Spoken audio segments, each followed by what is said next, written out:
There is mixed reaction this morning to Amazon's decision to cancel a multi-billion-dollar plan for a second headquarters right here in New York City. The company abruptly announced it's pulling out after growing opposition from some lawmakers, union leaders, and activists. David Begnaud is in the Long Island City neighborhood of Queens, where the headquarters would have been based. David, good morning. Intense reactions and feelings on both sides on this one. You're right about that, Gayle. Good morning. So that's Manhattan behind me, and right across the East River here in Long Island City, right there at the edge of the water, is where Amazon was going to put their new headquarters, not just another facility, but a headquarters. Look, a majority of the polls showed that most New Yorkers supported Amazon coming, but there were politicians and activists who opposed it loudly. And at the end of the day, they won. Amazon walked away from the deal. There wasn't a shred of dialogue. Out of nowhere, they just took their ball and went home.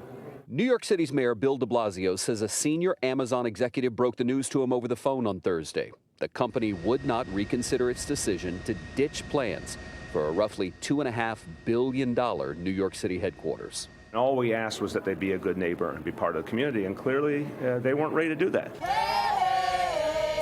Demonstrators who for months raised concerns about the project celebrated near the site where Amazon planned to build. We are reclaiming our economy and our democracy. Supporters applauded the deal's 25,000 expected jobs, workforce training, and nearly $30 billion in estimated revenue over 25 years. Critics, however, worried about the rising housing costs and Amazon's opposition to labor groups and over $3 billion in tax breaks.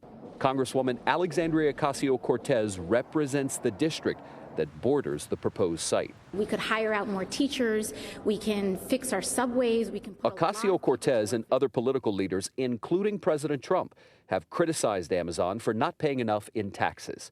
This year, the company will reportedly pay $0 in federal taxes on more than $11 billion in profits. In a statement, Amazon blamed politicians who will not work with us to build the type of relationships that are required to go forward with the project. Some local business owners, like Frank Raphael, say the company offered to work with the community.